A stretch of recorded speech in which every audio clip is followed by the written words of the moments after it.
ยก36,000เดือดเนี่ยครับยกนี้ดูให้ดีกันแล้วครับสุดมาตามน้องแชมป์36,000ยก3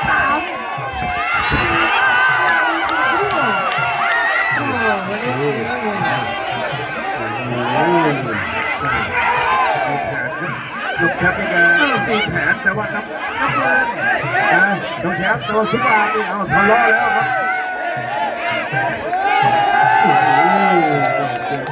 เริ่มเข้มข้น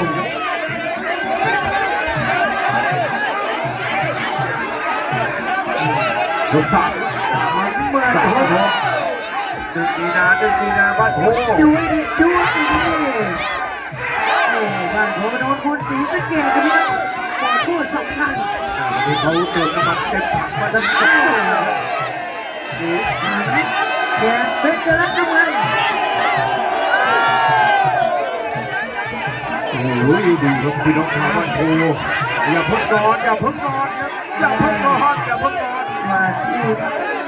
ช่วยดูเดือนยังไม่จะรอดเดียวนะโอ้โห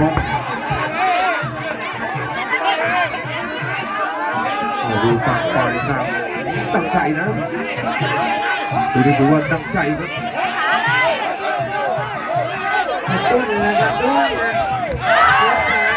ซ้ายหลุดโดนเข้าแล้วน้ำแข็งเป็นขโมยแทงครับก็กระจาดครับอาวุธแทงจะเข้าหนักกว่ากันตอนนี้เขาจะฉ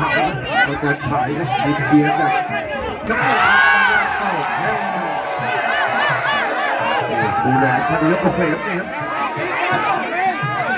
นักเรียนอาจารย์วิสุทธิ์ครับเสียตีโดนคูณ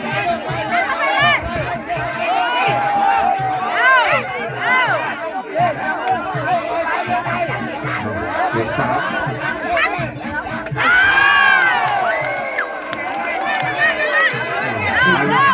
าย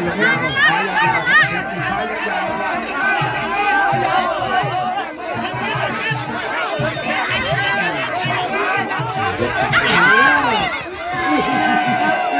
ซ้ายของสุราก็มีครับ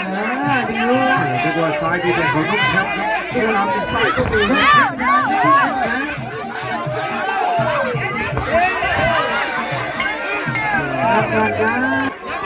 สมองทั้งไอคิวทั้งพละกำลังครับ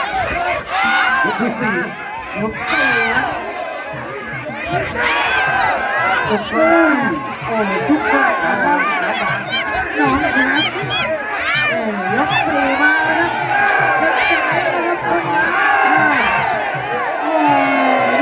อาจารย์บอยโอ้ก็เป็นคู่นี้มีเสียวครับ36,000ยก4ขับถามต้องมาเลยครับภาค3ต้องมาเลยครับเข้าในครับทุกมาล็อกครับ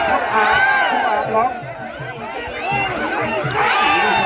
ซ้ายปัดครับสุบาเติมเกมนะครับสุบาโอ้โห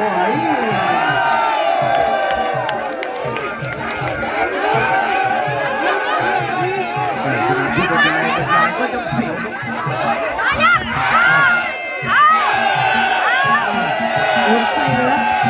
ติดต่อนับ36,000สำหรับเอกแก้วนะคู่นี้วันดูเดือดครับคนชนะก็จะได้เงิน500จากอาจารย์สิงห์เป็นขาแล้วชนะครับด้วยทั้งเงินครับผู้ชนะเนี่ยพระอาจารย์ดวงขาวอัดฉีดคุณ500เลยนะด้วยจากเราลูกหลอกลูกชายคนรับไฟ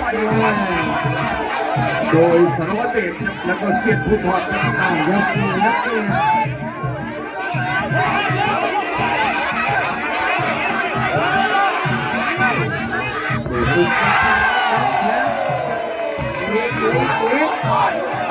ด้วยดูเดือนแล้วนี่แล้วผู้ชนะมี500นะครับคู่นี้ผู้ชนะมี500นะให้การสิบเอ็ดเขาหยุดเดินซ้ายครับ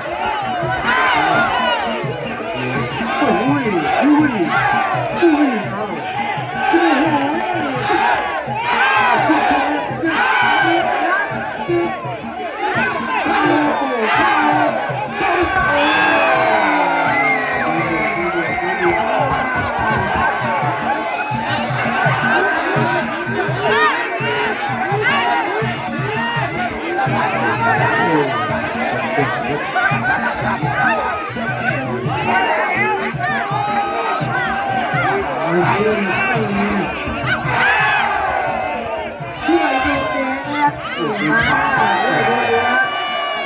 มีความสุดยอด น้องแชมป์น้องสามเมื่อโดนยกที่เดียวแต่ดูด้านโทนโทนครับ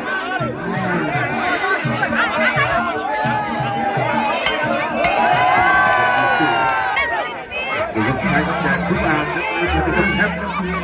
36,000 เริ่มสุดท้ายครับวันดวงเดือนวันนี้จากสุดแล้วลูกน้องค่ะคู่นี้เลย500 บาทกับผู้ชนะครับ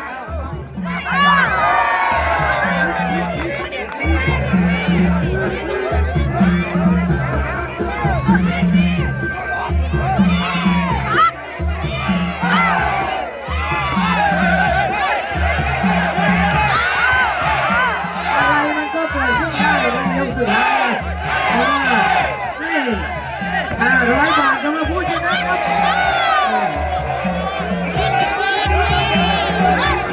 สุดว่าน้องแชมป์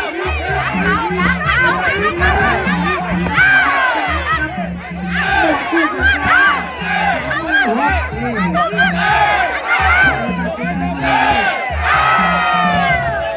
ยกสุดท้ายจะช่วยดูดีครับสุดท้าย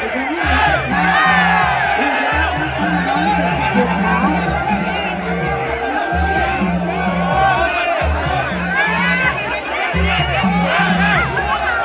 ที่เหลือครับ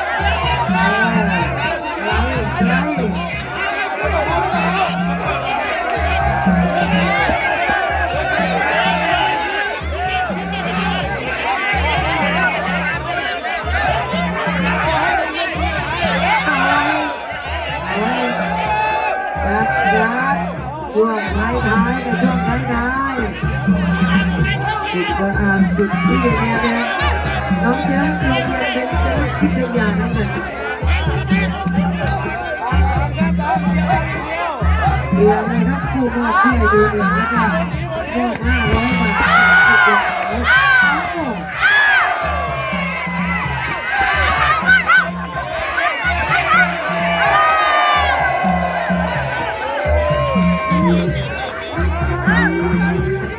เดี๋ยวสุดท้ายครับ